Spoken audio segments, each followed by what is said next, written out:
How's it going, guys? It's your boy Stas here. Got my good old double espresso as always, right? Cheers. I appreciate you all for tuning in as we have a lot to break down today, man. Stocks, charts, what I'm doing in this market, and I actually just sold a stock today. We'll cover that and go over some news and overall where my head's at in this market as we had a little sell-off yesterday after Kevin Warsh's first ever press conference, but now we're up across the board. Stocks are rebounding. So we're going to break down again where my head's at, how I'm trading this market, what I'm looking to do. So guys, hit the like button. Make sure to subscribe. Join my Patreon if you want to keep up with my actual portfolio updates, my trades, investments. You guys kind of see how I manage a portfolio, and you get access to my private Discord. All that's linked down below on Patreon, or it's in the comments, or go to stasurfest.com/Patreon. And now,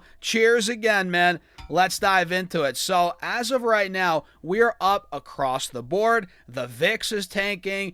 Silver, Bitcoin, gold, they're selling off. Oil's down as well as every index is up. The S&P's up 1%. The Qs are up over 2%. Very good day for the Qs. The Russell as well, 1.5% up. And the Dow's up about 0.3, 0.4%. Not too bad. And look, the market got spooked yesterday because the fact that we might get a rate hike potentially this year, right? We had, and I got something in my eye right now. What the heck's in my eye right now? Guys, holy smokes. Did a bug get in my eye or something? I'm blinded right now. But we got news that, yeah, more and more FOMC members want a rate hike. I think 9 out of 18 members think we're going to get a rate cut or see a rate cut, or not a cut, geez, a hike. I wish a cut. Yeah, well, maybe not with all the inflation we're getting. But, 9 out of 18 see a hike by the end of this year, right?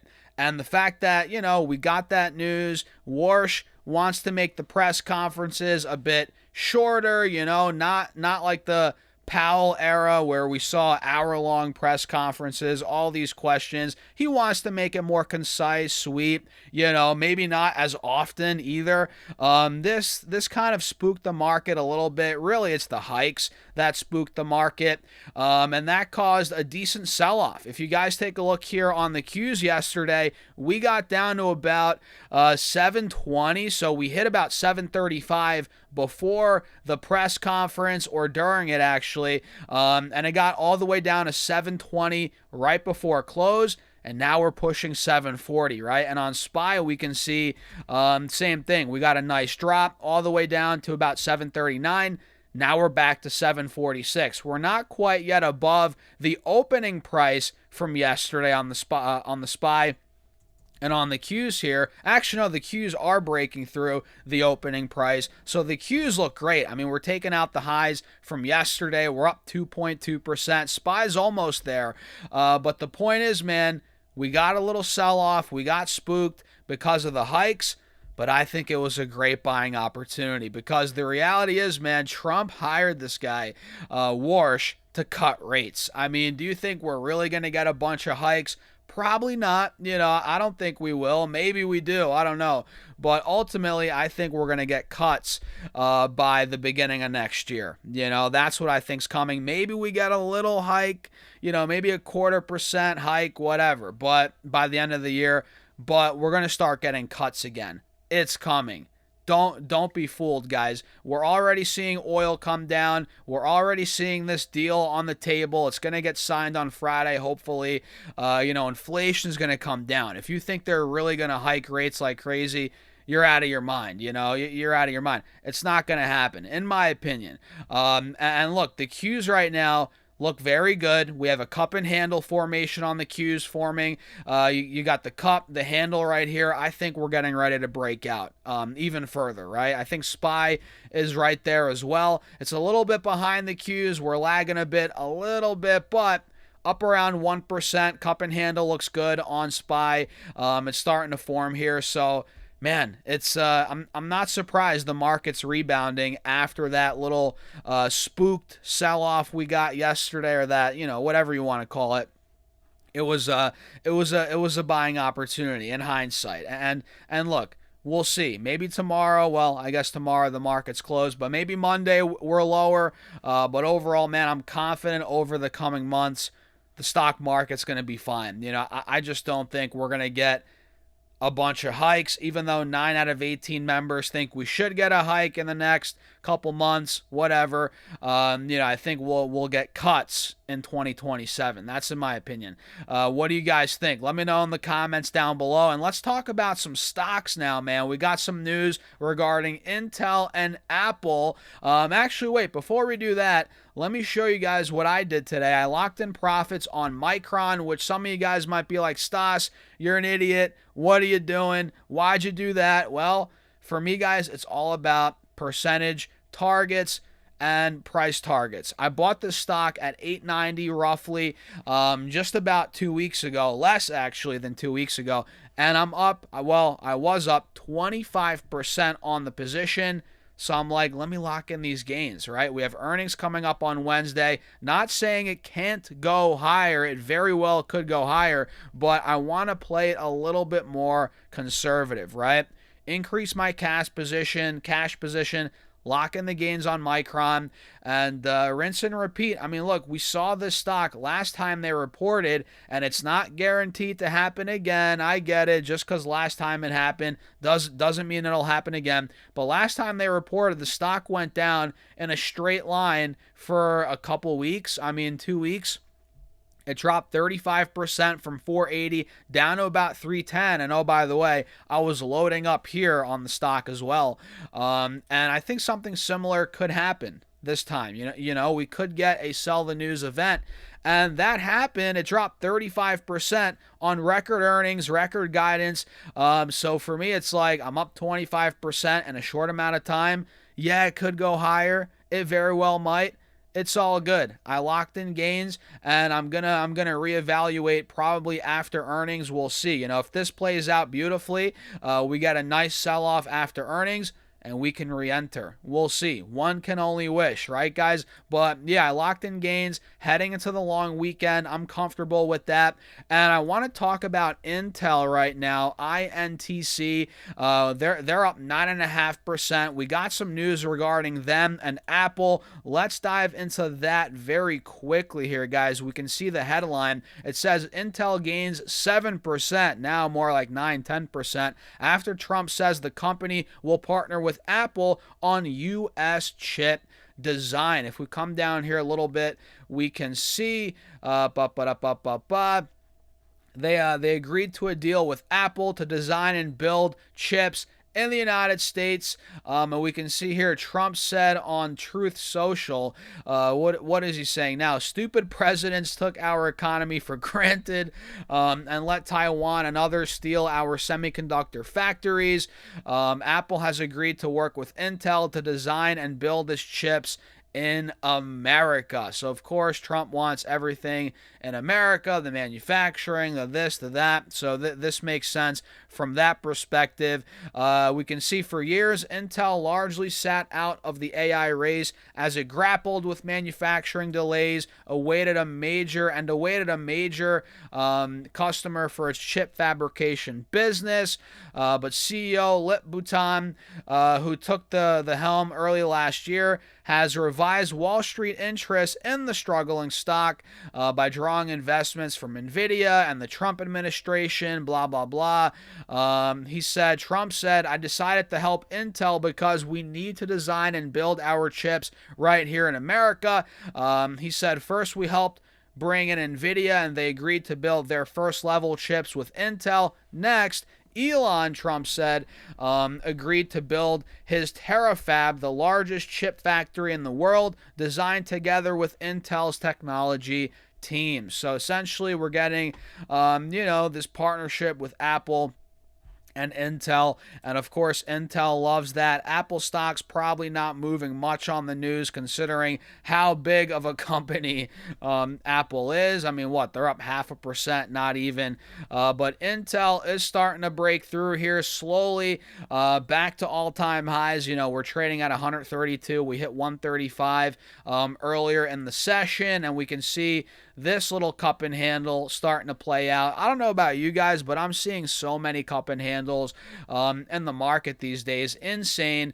Intel looks pretty good. Honestly, it looks like it might break through the mid 130s. It could go higher. Another one I'm watching in the energy space is SEI, Solaris, energy infrastructure, which I actually made a post about them on Patreon a couple of days ago. I believe the stock was at $78 when we made that post. We talked about it as it started breaking through this wedge, and it actually ran all the way to $86. I think yesterday, this morning it got to $86. Saw the drawdown at open, and we've been steadily climbing ever since. I think SEI, Solaris Energy Infrastructure, is opening up for an opportunity, even as it's pretty much at highs. I think there's more upside. It's pulling back a little bit. It's at 82.83. I think this could be going back to the mid 80s, high 80s, right? So I'm watching SEI. I like the way it's playing out here. And look, it's a key player. It could be a big player in the AI, energy infrastructure. There's a lot of stocks that are involved in that play overall. So SEI, Intel, watching those two closely. Did you guys see Smith & Wesson today? SWBI, I can't remember the last time I talked about Smith & Wesson, man. It's been years. But this stock is ripping 20%. The company reported earnings, and SWBI did adjusted EPS of 36 cents for Q4 versus the 23 cents expected on sales of $178 million versus $155 million. So double beat out of Smith & Wesson. I don't know what else they reported. I mean, look, this is not a heavily tracked stock. You know what I mean? It's more under the radar, if you will. But hey, man, double beat. It looks like here there is a lot of demand in the industry. They expect a ton of demand in the industry in fiscal 2027, and it's going to be slightly higher than fiscal 2026. So that's all the stock needs to hear, man. A double beat, right? And more demand in the industry than we saw in the last fiscal year for the upcoming fiscal year or the current fiscal year. I love it. I love it. Smith & Wesson has been trading sideways for months, right? At the same time, it's been uptrending, but now it's really starting to break back out here. And look, it's got a long ways to go before getting to all-time highs. I don't know when or if it ever will get back to $39, $40 a share. But at this point, man, it's starting to gain some momentum. It's building some serious ground, and we're about to test the highs from March of 2024. So over 2 years ago, we hit about $18. Hey, man, if it takes that out, this could be a runner. It could be a continuation play. That's SWBI. And by the way, guys, if you haven't hit subscribe yet, if you haven't hit the like button yet, if you haven't hit the follow button yet, what are you guys waiting for, man? I think 50% of you watch the content, but you're not subscribing, and we're on the road to 100,000 subs on YouTube, on Facebook. So make sure you guys subscribe. Hit that follow button. I appreciate you all as always. So Amazon's in an interesting spot right now, up around 2.5%, but the stock clearly keeps testing this 235 level, 240 level. It keeps testing it, man, and that makes me a little uneasy, right? Where not that I'm not long Amazon or bullish Amazon, I am long term, but in the short term, it makes me a little uneasy, man. It might be going lower. You guys can see here, we keep on testing 235, 240, and as of now, we're holding it, but man, it might break right through. Honestly, we held it a couple days ago, we held it yesterday and today, and now we're actually bouncing off of it, but we still have that overall share dilution hanging over the head of Amazon for the AI build out. So if this thing falls through 235, it might slip, man. It might slip to 220, 225, which I will be buying that dip. Hand over fist, I'll be buying that dip. But as of now, we do have a double bottom, and it's starting to move. But at the same time, we are making lower highs. You know what I mean? So it's in a position where we have the double bottom. It might start to break out, but we have the share dilution event over our heads. Is that fully priced in yet? Is it not?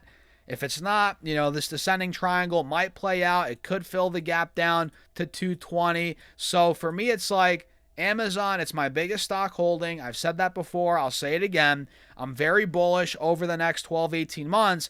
But in the short term, the next couple weeks, right, it might see some more selling pressure. So for me, look, for me, I'm looking to buy shares in this gap right here between 220, 235, and I'm also looking to buy, what's it called? Leaps, which I've mentioned before. I was going to buy them at the end of last week, but I didn't. I still haven't, and it's on the horizon. It's on the horizon for me to buy more. Well, not more. I don't own Leaps yet, but for me to buy Leaps, I'm about to do it, man. I'm eyeing up the 250, 275 strike well into 2027, early 2028. That's what I'm looking to do. I could go 300 strike if I want to go crazy, but I want to be a little bit more conservative on the Leaps, especially as I'm already in with a ton of shares, which you guys should know by now. And Affirm, last but not least, Affirm. We have to do an update on this. It absolutely tanked after the Fed meeting yesterday, but it's recovered, right? The stock hit 77 yesterday, got down to 70 after the Fed meeting. That was a big 8-9% drop.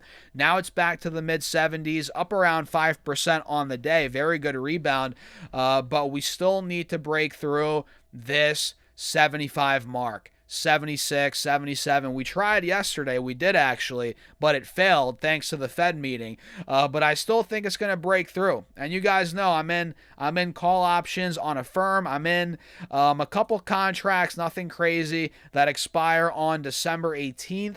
I think the $70 calls, are the ones that I'm in right now. They're in the money, which I like. I like buying in the money calls when I'm buying calls. That's worked for me in the past.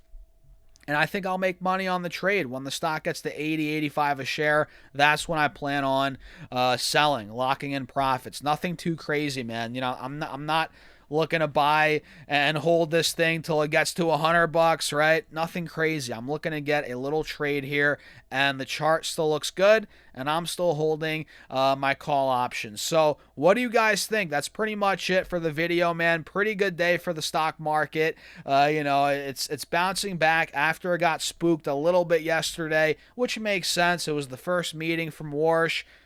More rate hikes on the horizon potentially, but I don't think we'll actually get that many. Maybe one, if that.